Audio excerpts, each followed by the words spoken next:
WVEC TV, Hampton. Here we go. This is Jeff McKay, ABC News.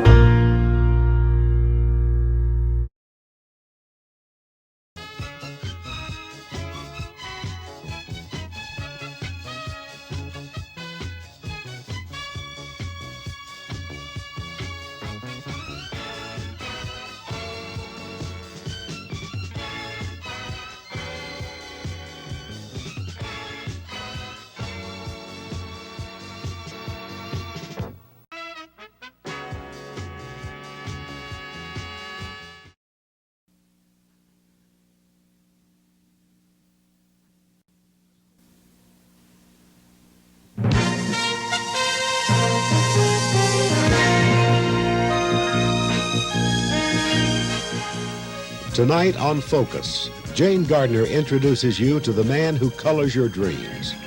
Science fiction illustrator Kelly Freas has a vision of man as just one small member of a universe, people with monsters and pretty girls. His pictures will make you see his vision and maybe even believe.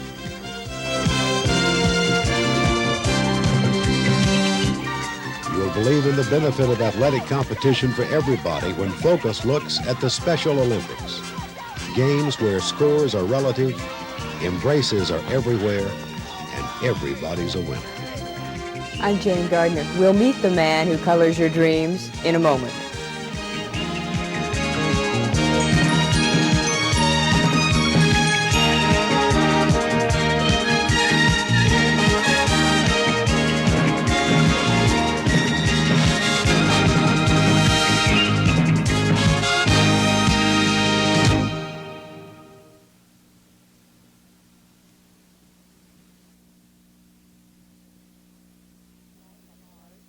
What do you think Mars looks like up close? Are there people on Pluto? What do they look like? How do you picture the other end of the Milky Way? Outer space is fascinating to most of us, but what it looks like is beyond our imagining. That's why we need people like the man who colors your dreams.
Man in space, the fact that we are citizens of the galaxy, citizens of the universe, and to sit here on this little backwater planet at the end of an obscure galactic arm and think that we're the lords of creation is pretty silly.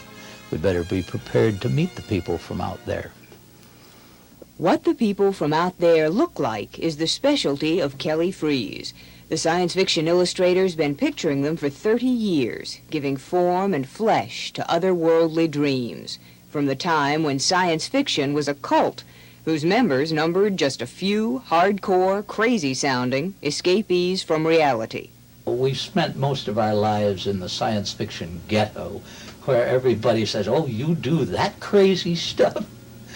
And we still sort of like to have our in-jokes, even if we're no longer disreputable. Science fiction is certainly respectable and has a great big following. I'm afraid so. How do you feel Almost about anything that gets money is respectable, and science fiction has suddenly become a very hot property. How do you feel about that? I think in some ways it's regrettable, but right at the moment it's anything that anybody can do in science fiction is a sure seller, and nothing is better guaranteed to ruin the quality than that. Kelly Freas has kept his quality the same. He still has read the book 3 times before beginning to draw the cover. painstakingly adding insights to the characterizations within. He works in the living room of a house in Virginia Beach, a house cluttered with reminders of his successful career, a career that started when he was a kid, devouring anything science fiction that he could find. For years, I read very little other than science fiction. As a matter of fact, up to about 1955, I felt quite safe in saying that I'd read all of the science fiction that had been published up to that time.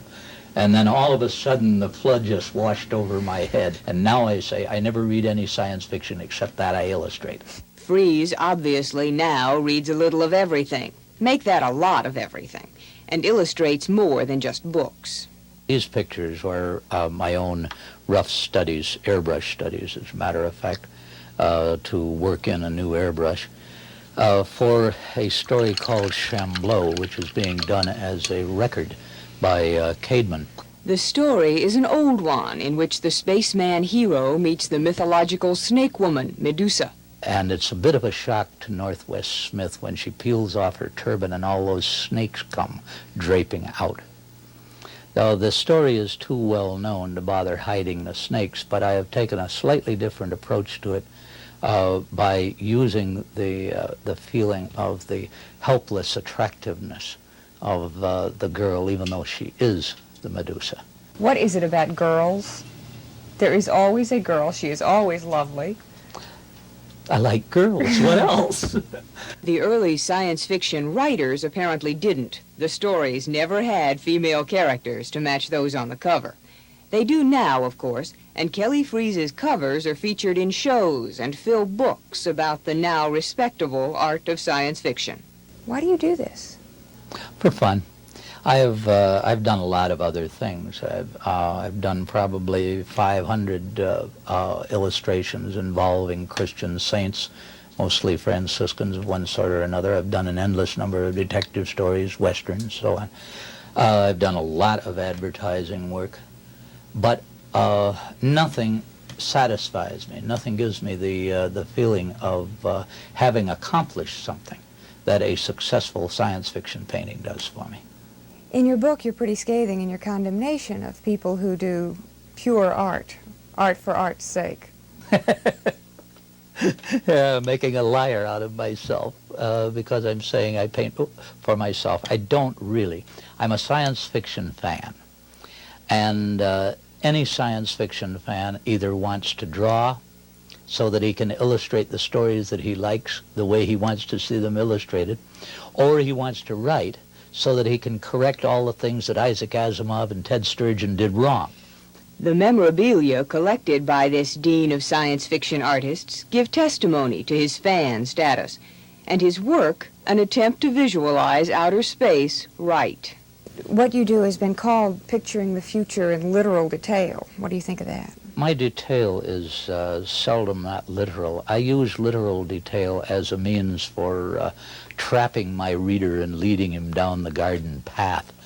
I use very photographic detail with which the reader is familiar to give him that sense of solidity and reality. And before he knows it, he has accepted something that is completely unreal and taken it to be the same order of reality as the bits of rust that he sees on the equipment that a green-skinned alien is using. Accuracy is important, isn't it? Yes, it is, for a number of reasons. It's fun for the reader. For instance, in the picture, the Green Hills of Earth, the background is actually, the starscape in that background is the map of the galaxy. It's hung on the twins, and the slight variations for the sake of composition might drive an astronomer crazy, but the average science fiction reader will simply have fun seeing which stars I've moved out of 10 degrees out of proper position and so on. Fans of science fiction are fans of Kelly Freas, and they are everywhere. The Queen is, or I should say the Queen are, all science fiction fans. I got a call from London asking if they could use it on one of their albums.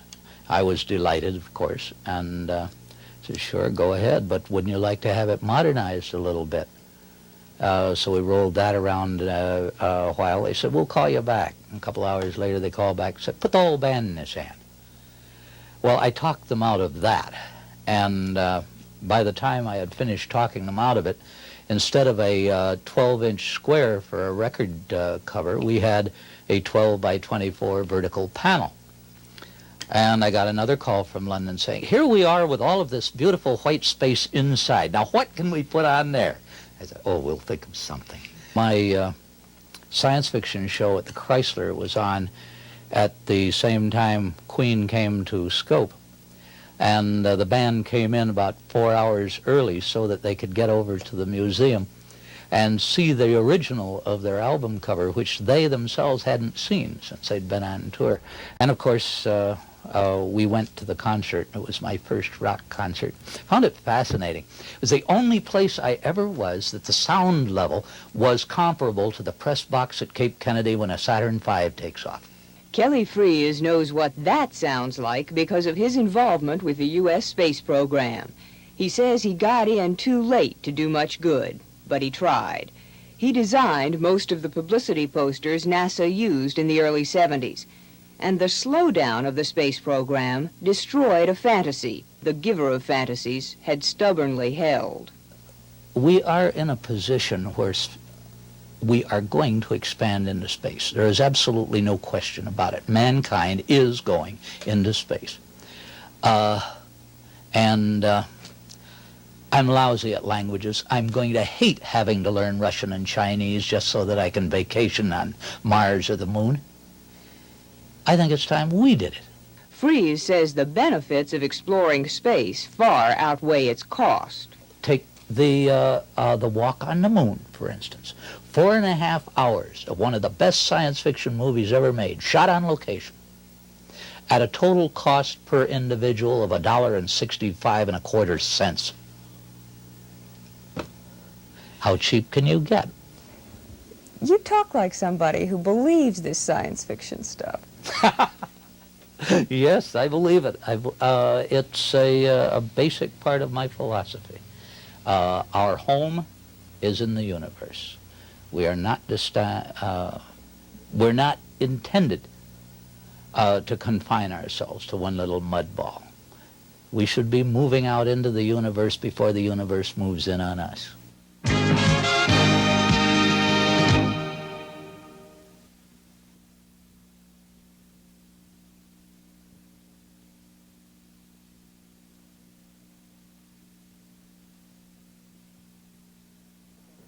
The U.S. Olympic team may not be going to Moscow, but Special Olympics contests are going on, as they do every springtime. Focus looked at one Special Olympian and found him to be, like all participants in the Special Olympics, in his own way, a winner.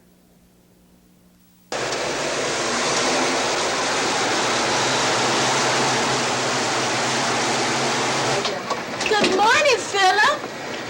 Come on. Gonna get off the bus? Yeah. Yes, very good, Philip. Come on, let's get off the bus. We're going to see Mr. White, okay? Yeah. Good, Philip. Okay, we're going this way. See you later, Philip. He loves school. Philip gets out of bed, the first thing in the morning he says is school. If it's not a school day, he's a little disappointed.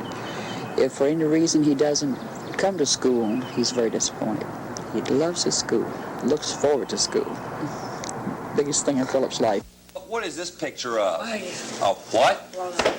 I can't understand you. What is it? Oh, yeah. Is it a bus? Bus. Bus. Bus. Bus? Bus. Bus. Bus. Bus. Good, Philip. You want to hold a picture of the bus? Thank you. The programs are geared to develop self-actualization and self-concept. And one of the prime things that we try to do is to make our children self-sufficient to the greatest degree so that they can function in the community and in the home and in a school situation, whether it be ours or, of course, we hope they'll all go on to public schools. Right. Who is that? Father. Very good. Football. Football. Football. Heard a bad one there. Football. Football. Philip's interested in the Olympics, and one of the first good words that he came up with was football. It just happened we had a nice picture of a football, and he jumped on that right away. All right, Philip. Throw it to me. Now, come on. Might get hit. Come on, Philip. How hard on it? All right, good. Good, all right. Keep throwing. Now, come on. Talk to him about Special Olympics. He'll tell you what he can do as far as he likes to throw the ball. And, of course, I think this is one of the things he's going to participate in this year. Come on, Phil!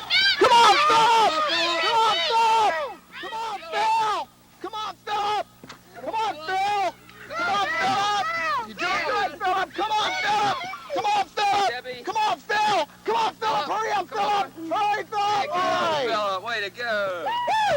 All right, Phil. Way to run. Very good, Philip. Job, Phil. You're a nice guy. Did very All right, good. you're quick. Look at You here. see that? Look at that. See how fast you understand that? Yeah. That's great. That's great. Yeah. Okay. And all the participants we have are looking forward to the Special Olympics. It's really highlight, in their lives. The opening ceremonies of the Southeastern Virginia Special Olympics are about to begin. We proudly present the athletes of the 1978 Special Olympics. And now, following the traditional goal of the Olympic Games themselves, the Special Olympics flame will be brought into the stadium by 5 young athletes from Southeastern Virginia who will light the Special Olympics torch. Okay, good job.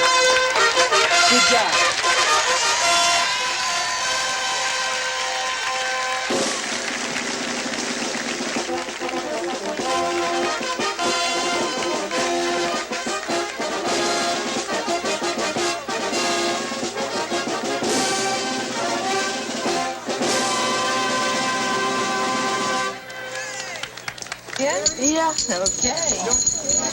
Throw it across the fence, okay? Throw that long and hard. Come on now.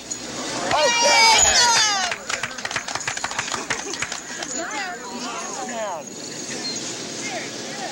Very good, Philip. Come on, Philip. Put it in there now. Okay.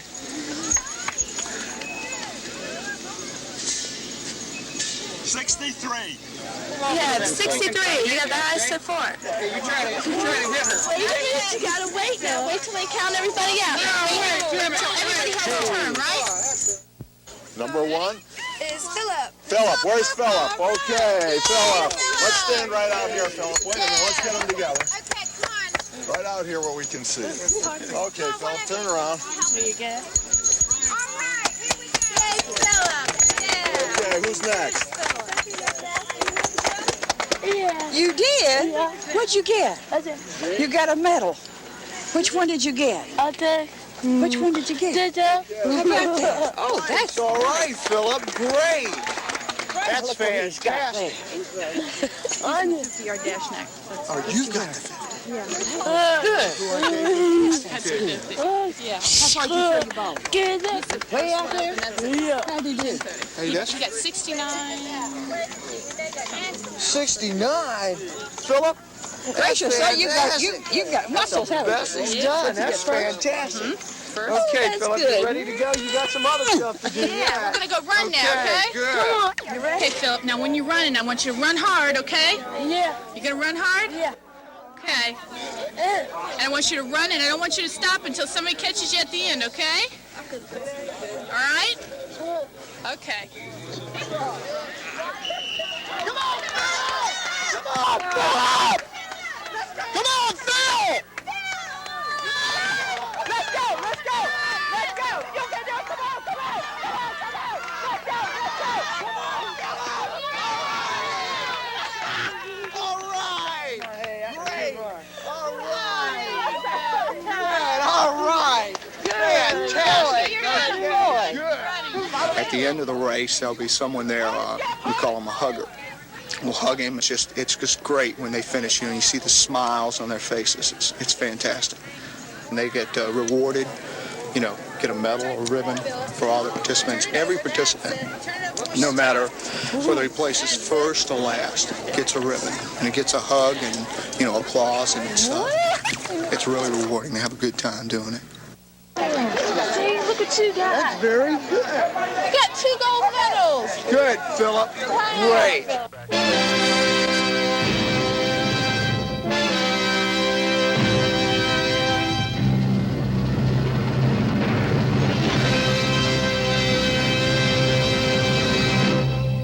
Since our report on Philip was first aired, he's gone on to public school. He is now in a special education program in Gloucester County.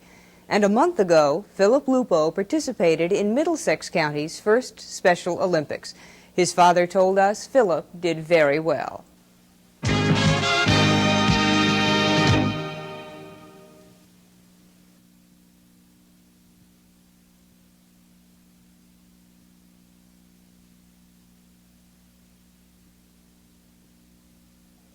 Next Saturday night, ABC's live coverage of time trials for the Indianapolis 500 will air at this time. We'll be back May 17th. I'm Jane Gardner. Join us then when 13 News puts your world in focus.